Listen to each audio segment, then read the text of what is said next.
A reading from the letter of St. Paul to the Ephesians.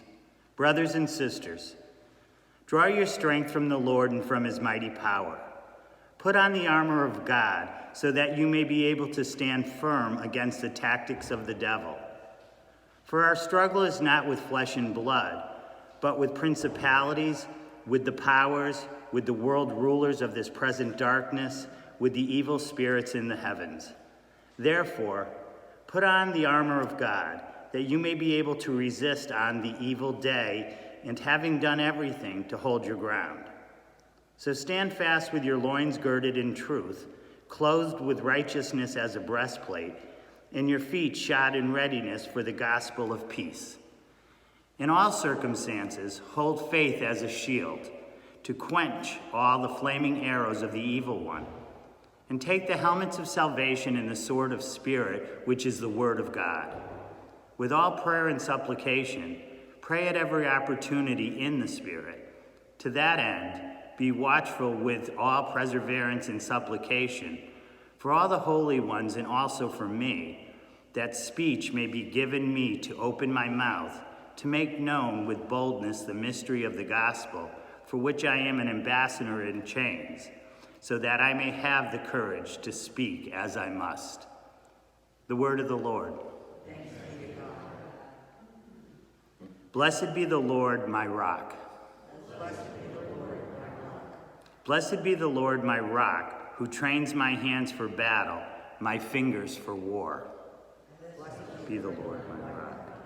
My mercy and my fortress, my stronghold, my deliverer, my shield in whom I trust, who subdues my peoples under me. O God, I will sing a new song to you. With the 10-string lyre I will chant your praise. You who give victory to kings and deliver David, your servant, from the evil sword.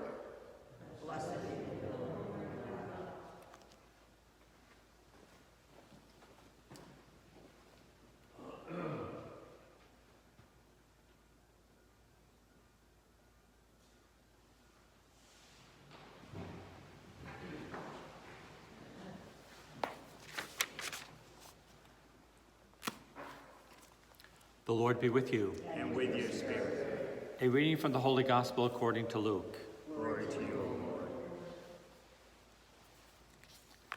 Some Pharisees came to Jesus and said, "Go away, leave this area, because Herod wants to kill you." He replied, "Go tell that fox, behold, I cast out demons, and I perform healings today and tomorrow. And on the third day, I accomplish my purpose. Yet I must continue on my way today, tomorrow, and the following day, for it is impossible that a prophet should die outside of Jerusalem. Jerusalem, Jerusalem, you who kill the prophets and stone those sent to you, how many times I yearned to gather your children together as a hen gathers her brood under her wings, but you were unwilling. Behold, your house will be abandoned. But I tell you, you will not see me until the time comes when you say, 'Blessed is he who comes in the name of the Lord.'" The Gospel of the Lord. Praise to you, Lord Jesus Christ.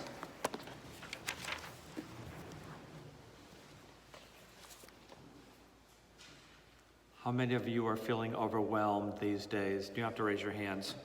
Probably everybody's hands will go up. Yeah, there's a lot going on. You know, we have just a few days before the election. We're being bombarded with all kinds of things. We're thinking about what to do, the state of our country, the divisions in our country, the divisions in our family now. Our families even have divisions that are strong. How do we handle those things? Thanksgiving's coming, Christmas is coming. We have a pandemic going on.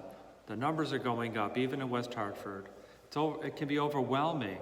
Then you start going out for the rest of the country, the rest of the world, and just other things happening in our own families. It could be overwhelming, absolutely overwhelming.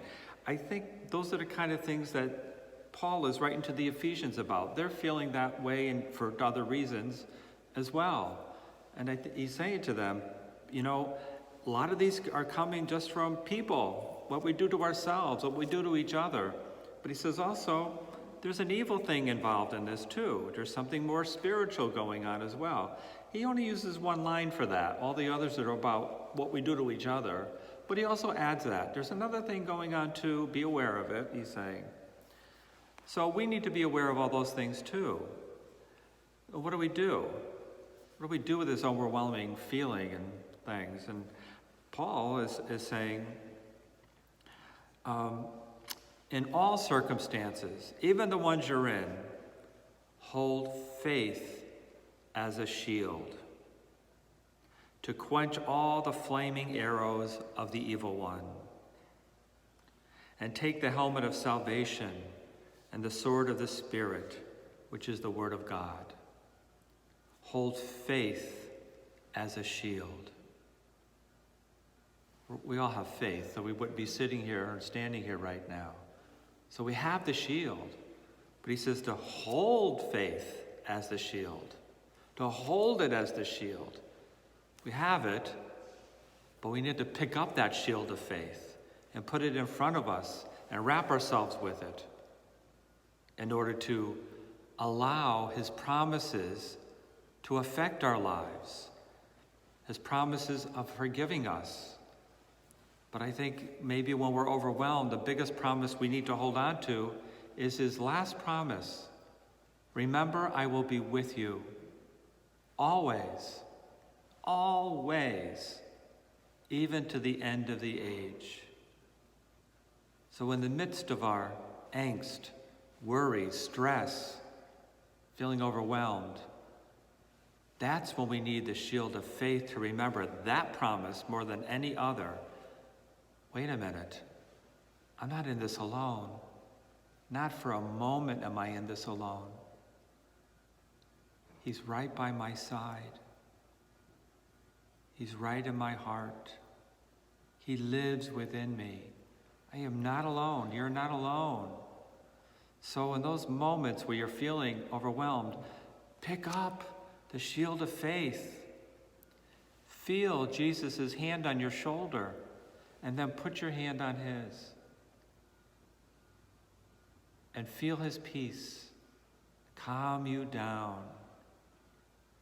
He knows the bigger picture. He has you in the palm of his hands.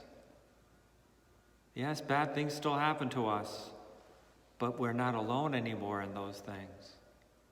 And he could bring that peace that passes all understanding.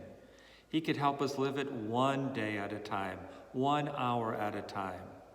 When we start looking ahead, that's where our minds could go a little nutty. You know, when we start imagining things or thinking things that most of them do not happen, it's totally a waste. He knows that, but he knows the future. He knows what we need. We don't have to go there. We just trust him. Trust him by our side, in our hearts, and allow his peace to calm us down. The Lord is with us, just as he promised. Pick up that shield of faith.